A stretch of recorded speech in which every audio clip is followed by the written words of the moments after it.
So the next part of the build is going to be the arms of the Jesta. And we're going to be working on the left arm, because the right arm is nothing special, but this one's a little bit special because it has a unique feature, and I'll show you in a moment. So first things first, we'll take this part here, put them on like so. I'm going to show you that there's a notch here. I don't know why it's on only one part and not on both parts, and they're not specific. I don't know why, but just keep an eye on that. We'll revisit this later on. Then we'll take this part here, take this poly cap, slide it in here like so, get in there. Then, according to this, I think you need to do this part like that. Then close this one up like so. So it looks like that. Now, you have this part here. Make sure that the hydraulics look like that in this position. Stick it in there. Like so. Now before we put this on, we'll need these two. I guess we'll take, which one? Yeah, we'll use this one for now. So we'll take this, flip it around, slide this in here, and then align this part there. So when you bend it, it looks like that. We'll bend it when it's closed. So we'll take one part here that goes like this. There's a cover for these two parts. Be aware of that. Actually, no, that's the wrong part. This one goes over here, and then this one goes like that. And take this poly cap for the connection of the hand, and then close it up.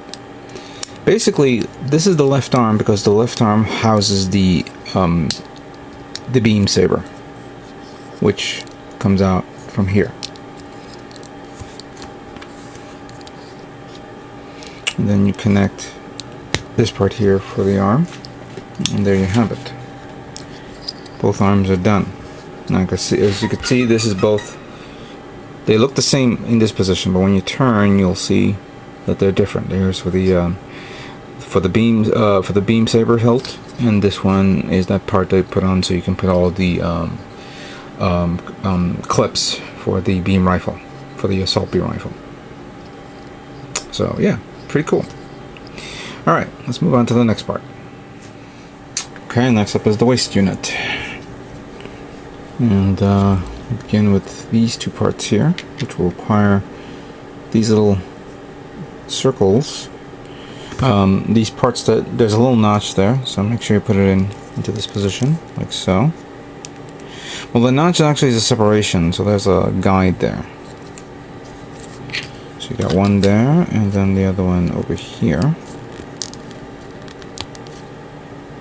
There we go. Then taking the poly cap, put that like this, so it looks like that. Then close this up.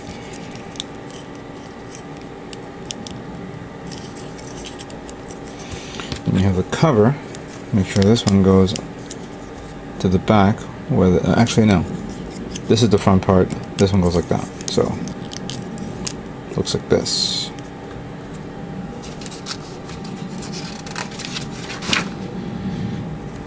Now supposedly we have some parts here for the waist. I mean for the what do you call it? The skirts. Excuse me, the skirt armors. I'm just completely lost my train of thought there for a second. If you take this part here and you take this one, you supposedly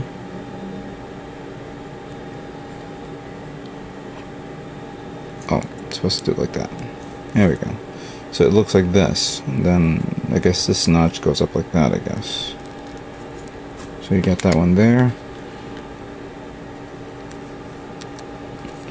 and you got that one there. Again, of course, the armor on the skirt will cover this up, and then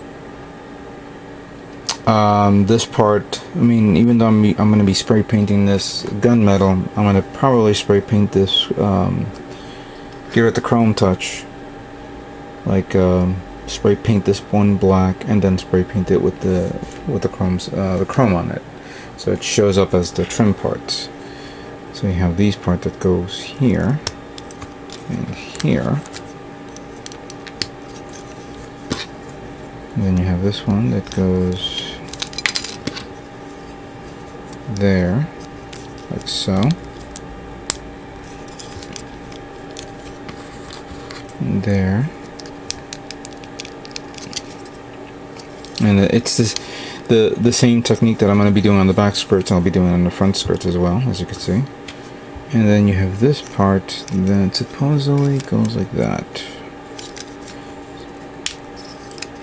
Put that there.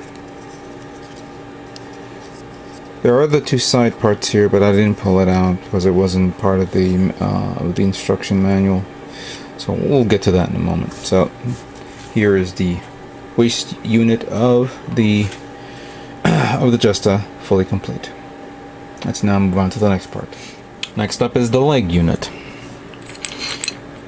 Pretty cool parts I see here. First up, I'm going to do is take this part here. We're going to work on the foot. Take this poly cap and put it in this position, and try to grab it before it falls into the bed. There we go. And we have this part here to finish it up, like so. Good. Now we have this part that goes here, and then this part goes here, so it slides into place like so. Looks like that. Put this to the side of it, then we'll take these two parts and this one. Want to take this, put it like that, put it like this, close it up like that.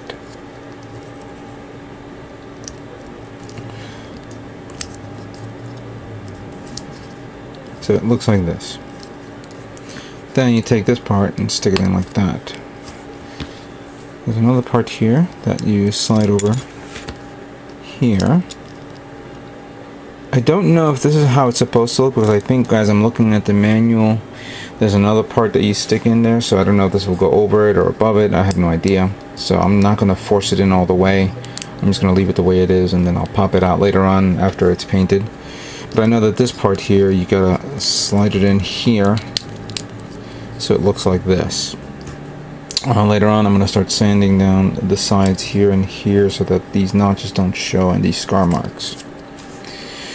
So this is pretty... Oh, we're not done with the foot yet. We have these two parts here. One goes here,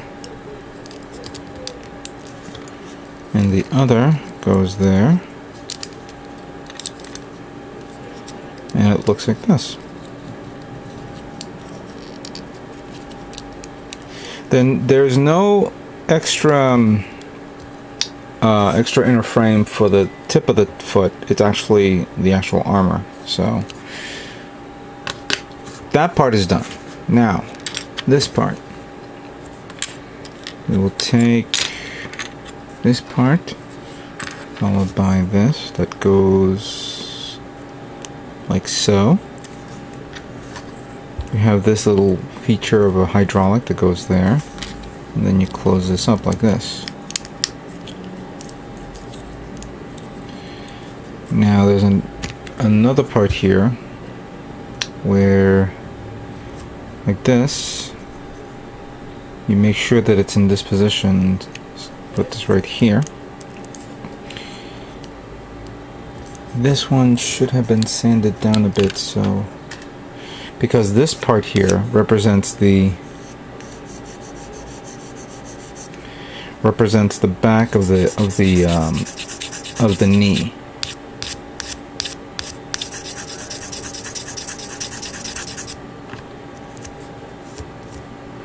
And I try to painstakingly sand this round part down because I want to paint this part.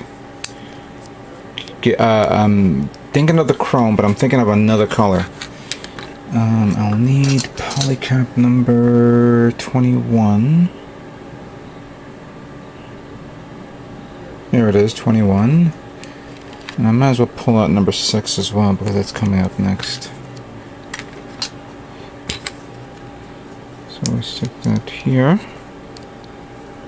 like so. Then we'll cover this up like that. There's another part here, yep, this one, where you need to stick it into this part here, and it has to be in this position, like that. I'll show you why in a moment. Then we'll take this part and take this and you stick it up like that. There's an armored part that goes over it, so don't worry about that. I think I did it wrong. Yeah, I did it wrong. Sorry. It's supposed to be this way. Yeah. Then, taking this part here. This one goes in there, but this part, you need to bend it a bit. And then using this as a guide, slide it in. Make sure that this part is here as well, falls into place. Then you take this part and stick it in like that. So it looks like this. Number 6 goes here. And then you close this up, like so. It's nice and conformed. Again, I'm looking at a lot of parts that I'll need to detail up. Here, clearly all this, and back here. And then finally, you want to put the this part here, which represents the joint of the leg. I'm sorry, the waist unit. And then you put this here and you're done. And there you go. The legs of the Jesta are now complete. And surprisingly very, very well detailed. It's odd, of course, with the foot. But, you know, I think that was a good idea on their part. I'm just trying to see if for some unknown reason this will be the inner frame for if they decide to make a master grade Jagan. Will this be the inner body for the Jagan itself? Because the Jesta is basically an updated Jagan. We'll talk about that later on. Alright, let's move on to the next part.